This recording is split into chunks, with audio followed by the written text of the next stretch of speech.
the situation because I'm in their side. I'm not against them.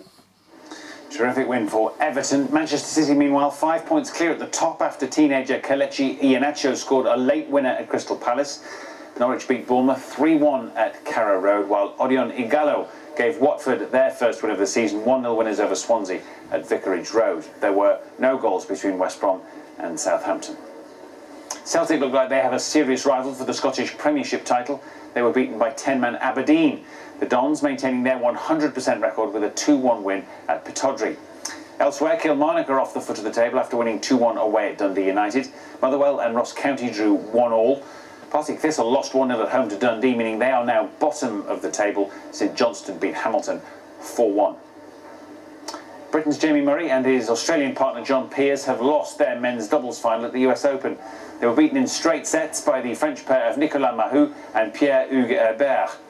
Murray and Peers came close to a Grand Slam trophy when they lost the doubles final at Wimbledon this summer, but they wasted break points in the first set today against the Frenchman. Much of the problem was that Peers couldn't find his best tennis, whereas Herbert had been displaying his trademark heavy serve, lightning reflexes and a terrific range of shots. Championship point was the most thrilling of the match and won by the Frenchman, who prevailed 6-4, 6-4.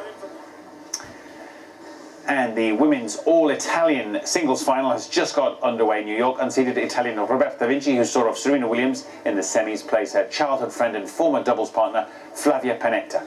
Play not long underway, and it is 1-game-all at Flushing Meadows. That's all the sport for now. You can, though, keep up to date with all those stories and more on the BBC Sport website. That's bbc.co.uk/sport. And, of course, we'll have more throughout the evening. Matt, thank you. Let's bring you some other news now of the day. And at least 89 people have been killed in a gas explosion at a crowded restaurant in the state of Madhya Pradesh in India. Police say a cooking gas cylinder blew up and triggered a second blast of mine detonators stored illegally next to the restaurant. Around 100 people have been injured in the blast, which caused the building's roof to cave in. Our correspondent Sandro Majumdar has more for us. Well, it took place in the morning in this town in central India, in Madhya Pradesh state. Very crowded at the time because the restaurant itself was packed with people, office goers and a lot of school children having breakfast. It was also in a fairly crowded location. I understand there was a bus station nearby as well, and that's the reason there were so many people at the time. As you say, the police say a gas cylinder used for cooking first exploded and then apparently set on fire. Several explosives that were stored nearby. We're not quite sure whether they were stored in the restaurant or in an adjoining building. And those set off more explosions leading to a massive fire. It's a two-story building which collapsed because of the intensity of the blast. Rescue workers who initially got there had to actually use their bare hands to sift through the rubble to try and get to those trapped underneath. 2 British women have been killed as a train derailed in northern India. The tourists were travelling on a specially chartered train carrying a group of 37 Britons to the Indian Himalayan town of Shimla. York-based Great Rail Journeys, who organised the tour, said a number of people in the group had been hospitalised. The governor of the Saudi region of Mecca has ordered a full investigation into why a crane collapsed on top of the city's Grand Mosque. More than 100 people are now known to have been killed in the incident, which happened during a violent storm. Building work around the mosque, Islam's holiest site, had been continuing ahead of the annual Hajj pilgrimage. Sangeeta Maiska has more. Mecca in the grip of a sandstorm. A worshipper films from inside the Grand Mosque when outside disaster strikes. A giant crane collapses into the mosque wall. Panic and fear takes hold of the faithful. Hundreds run for their lives. It's still unclear how many were killed as a result of the collapse and how many from the panic that followed. My mother was inside the mosque and she just heard a loud crashing noise. The weather just, it went dark, and first it was imagine like a little mini tornado going through the mosque area in the middle, because the middle part where the Kaaba is, it's all open area. Only thing you can see was like lining the place up. And the rain was just horrendous coming from all directions, and it was just windy. The scale of the disaster that has befallen the world's biggest mosque complex has been laid bare. The death toll today continues to rise, yet more people are pouring into the city. 2 million worshippers are due for the annual pilgrimage of Hajj. Cranes have surrounded the mosque complex for 2 years as authorities attempt to create accommodation for those arriving. There has to be some strategy of health and safety, and we clearly don't have that. We have lost hundreds and not thousands of lives over the lapse of 20 plus years. Repairs to the Grand Mosque complex are already underway, and despite the shadow cast by Friday's events, worshippers have been told the pilgrimage will go on as usual. Sangeeta Maiska. A Russian astronaut has returned home after breaking the record for the length of time spent in space. In total, after 5 missions, Gennady Peldarka orbited the Earth for 879 days, beating the previous record by 2 months. He celebrated on return to Earth by having a cup of tea and an apple. Let's have a look at the weather back on Earth. Here's Nick Miller. Hi there. Most of us have seen some rain so far this weekend, but it's largely dry out there. At the moment, there are some clear spells around too. It's fairly windy though if you're close to this area of low pressure. Northwest Scotland and the Western Isles in particular, with some gales in places going into tomorrow morning. Could see some gusts in excess of 50 miles an hour. Through the night, there are showers feeding through the Irish Sea, so adjacent coasts could see those, but most are dry, clear spells around 10 Celsius or so, and some early sunshine tomorrow. Then many places will stay dry, variable cloud and sunny spells. There'll be showers affecting western parts of Scotland, Northern Ireland, especially in the afternoon. Turning wetter for Cornwall than Devon, with strengthening winds here and risk of gales by evening. An area of rainfall brushing parts of southeast England, East Anglia and the East Midlands into the afternoon. But again, many places will see dry weather, have temperatures in the upper teens. On Monday, strong winds towards the south coast of England. England and Wales see most of the showers, and heavy at that. The driest weather in Scotland and Northern Ireland. And more areas of low pressure to come next week. More as ever online.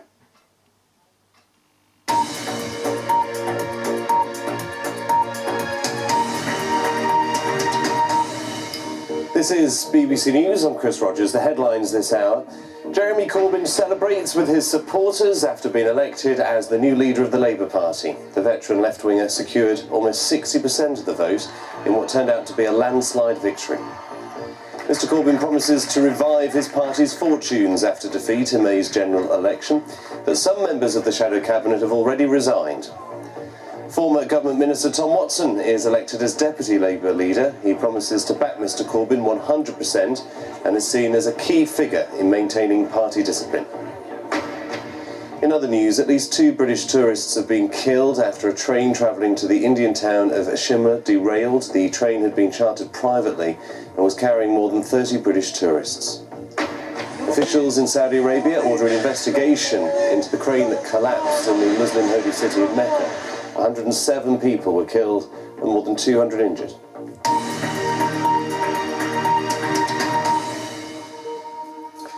Let's catch up with the world of business now in Talking Business. China's economic boom over the last few decades has been built on dirty fuel. But now it says it's trying to change and has invested billions into renewable energy. But all of this is coming at a time as the economy here slows down. Will China keep to its commitment of green growth in the face of a weaker economic outlook? We'll be discussing all of these issues at the World Economic Forum here in Dalian, China.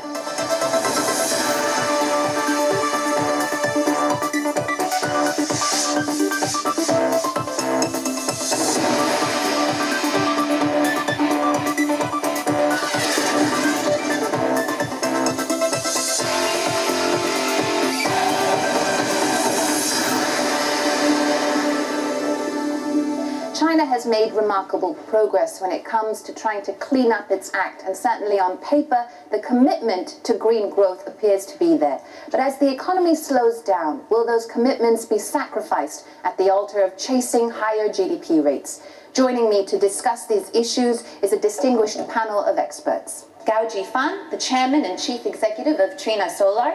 It's one of the world's largest producers of solar panels. Now, Mr. Gao will be speaking in Mandarin, and you'll be listening to a simultaneous translation of what he has to say. Next to him is Paul Pullman. He's the global chief executive of the consumer giants group Unilever. It's impossible to enter a household these days that doesn't have one of their products. 2 billion people use Unilever products every single day. And Changhua Wu is the director of China's climate group. She also sits on the Global Agenda Council on Governance for Sustainability. And finally, we have Russian tycoon Oleg Deripaska. He is the president of Rusal, the world's largest aluminum producer. So I'm going to launch straight in. And I'm going to start with you, Ms. Wu. I know that you have long discussions and you've sat down with senior levels of the Chinese government about their commitments. And on paper, they sound very, very admirable. They sound like they're really serious. But given the fact that the economy is now taking a downturn, will these commitments be compromised? I think it's fundamentally we need to understand why the political leaders in China today is so committed to green growth. The biggest reason actually behind that, we recognize ecological, environment, and resource constraints are already the biggest cost, not only economic cost, but the social cost to Chinese economy, economic growth. So that becomes the biggest driver for the political leaders in China, for this whole country coming together to commit to green growth. You look at 12th Five-Year Plan that was set off in 2011. They had all of these commitments to green growth in it, and some 7 objectives, including cleaning up air pollution, making water far cleaner to drink. How close are they to achieving those targets, given the fact that the deadline is in 2015, this year?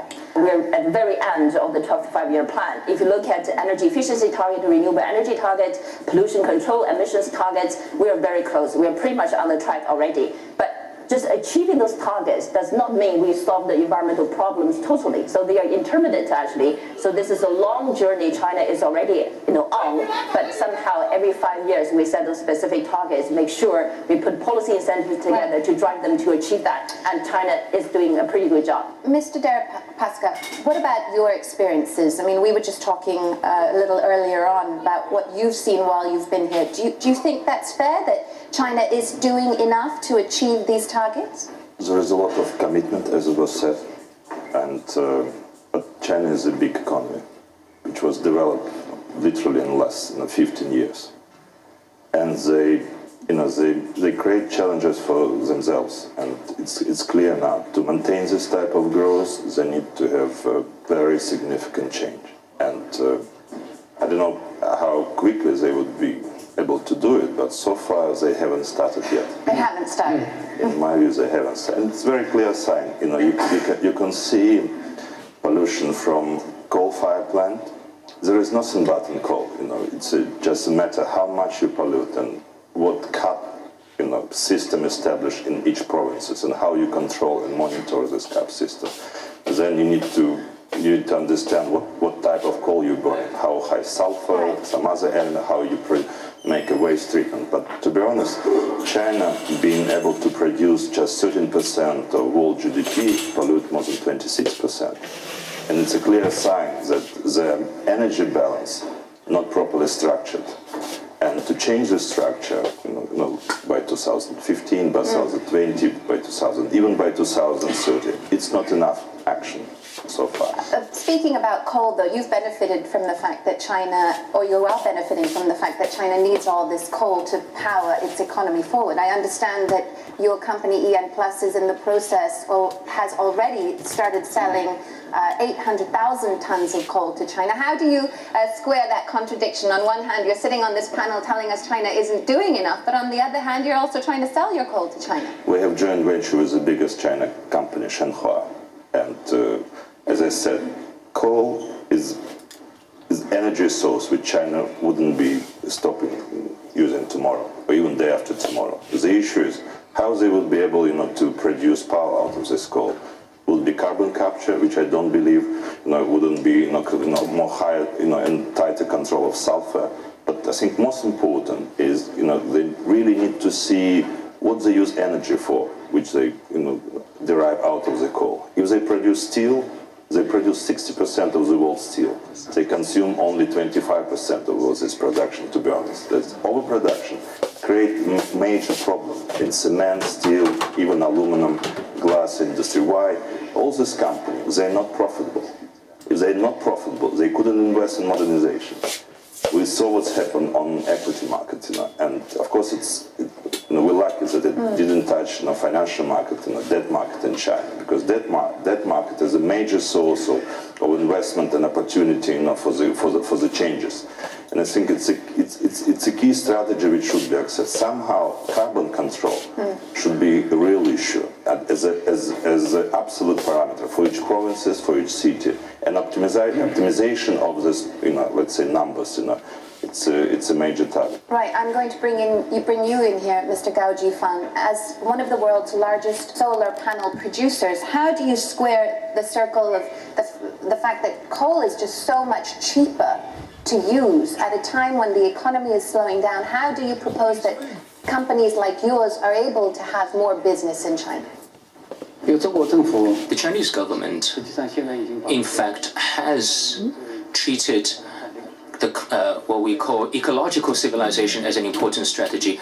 They are emphasizing green growth and green development.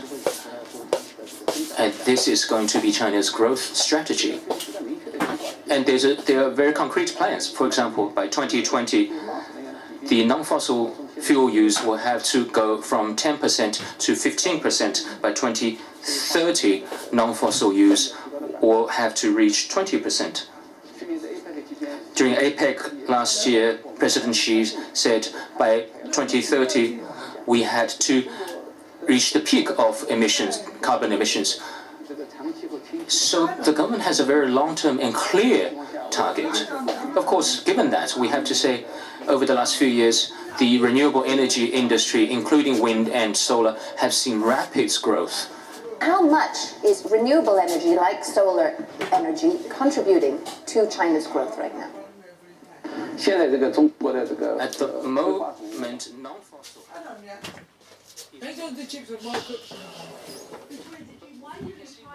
proportion is growing, that ratio is growing.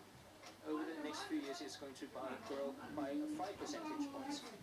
And solar is about 1%, but it's been a very short time. We really only been developing it for 3 to 4 years, but annual growth has been significant. And this year, we're going to grow about 18 gigawatts. So the growth rate has accounted for a third of the world's total. So new energy sources accounts for a large proportion. Paul, I'd like to bring you in at this point.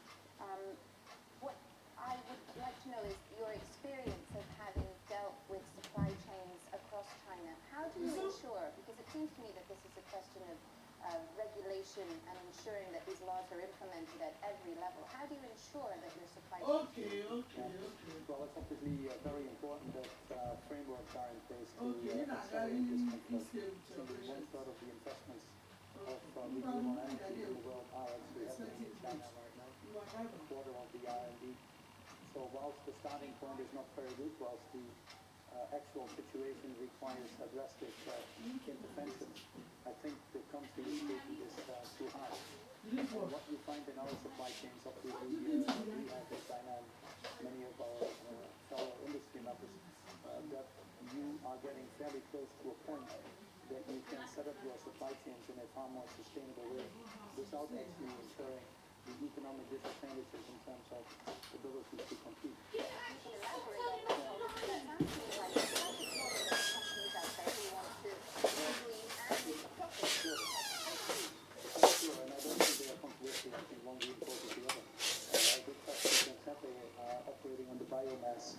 When China hits its emission standards, sometimes they cut down the energy. If you operate on the biomass, you can keep your factories going. Wind power now is probably in China, or solar is probably one of the most cost-attractive options. Carbon pricing is coming in, obviously, to stimulate that as well. You talk about the cheap price of coal in one of your previous questions, $100 a ton. But is it a cheap price if the cost to society is another $200 a ton? But do companies care about that? Do businesses? The Chinese government does, and increasingly they're aware of it. The beauty in this age of transparency is that you can measure everything. And you can now see what the cost of air pollution is, for example, which is a direct consequence of coal. And the government is well aware of that. 10% of GDP, some people would estimate, is the price you pay for this. So if you look at these externalities and try to put these externalities in it, you'll see a faster conversion fast. and China is looking at putting a price on carbon. In fact, there are some pricing mechanisms already in the market here that they're experimenting with. So we think that this will go relatively quickly by necessity, but also for the very good reasons that we're all aware of. It is also a question of implementation, because you can have the central government saying one thing, but on the ground, I mean, you know, I've spent a lot of time reporting in Indonesia and in India as well. It's the same problem there. It doesn't get carried out at the local level. The local provincial governor has a totally different idea of what green growth means. So how do you fix that problem here? We're changing that. That has been part of the major challenges in China over the last couple of decades. We set a lot of targets, very ambitious, but in reality, the record performance has been relatively poor because on the enforcement side. So the government has already, particularly from national government, has taken this as a major issue they need to overcome. So what is happening now? Basically, all the governors, mayors, local government officials, they sign a sort of contract with the national government. And if you take the number, negotiate the number, whatever the target is actually, and you are held accountable to deliver that. And so that's, we'll see by the end of this year how that's going to be happening. And this is coming now, Ms. Wu, at a time when the economy is slowing down. The government themselves have been criticized for backtracking on their reform agenda and possibly using old ways of doing business, old ways of making money. Do you think they'll stay committed? I would, yeah, there's always a risk. But overall, I have the confidence in the leadership in of this generation, this commitment to green growth. And so with this laws, regulations, particularly actually they amended the new environmental law, which is regarded as the first piece of environmental legislation in China that really has a teeth in it, with the increased liabilities for local government officials, for companies, whatever, for environmental quality.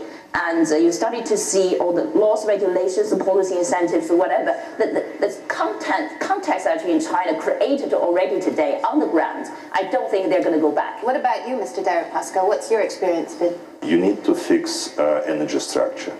And if I don't remember correctly, now China has 1.3 billion gigawatt installed capacity, a trillion gigawatt installed capacity. And if 60% is coal, you need to understand, if you want to reduce emission, you need to build, almost equal amount of, renewable, nuclear, other renewable. Is it possible? Of course not. Then you need to change economic structure. Why you need so many heavy industry? What China gets producing, so much cement, steel, glass, and so others. Why it couldn't be in a place in Indonesia, for example. Why it could be properly, structured here in terms of, more optimized capacity. Because as I said, if company will not earn enough money, they will never be able to invest. Whatever regulation, whatever penalties, will be always an excuse found by regional authorities. How to help them, how to make. And one more issue, price. Yeah. Power price. It was mentioned coal price. Coal price in China not $100. Coal price in China $50. And this is a result of slowdown. And as a result, power produced from coal-fired plants, it will become cheaper. And of course, it's not create enough incentive. Plus, power reform, needs to deal not with a state power company, but also with a private, with some so-called block power station. Which each plant built for for itself, and even not connected to the grid. That's why I think key issue is how to cap carbon emission in absolute terms, not in numbers of percent, because these numbers sometimes hide reality, but how to cap it and how create incentive for entrepreneurs. I think you're starting to see, and we have seen since 2013 at least in this country, hundreds of protests from the public about these sorts of environmental issues, and not too far away from here in Tianjin, the anger about that chemical explosion. I think that's what's really driving a lot of the pressure on the government about these sorts of issues. How can business help, Mr. Pong? Well, first of all, it's not just China. I think people all across the world are speaking up. You see it from the Turkeys to the Brazils to the Indias to the Chinas. And even in my own country, the Netherlands, the government was taken to court for not being aggressive enough achieving their green targets. So people are speaking up.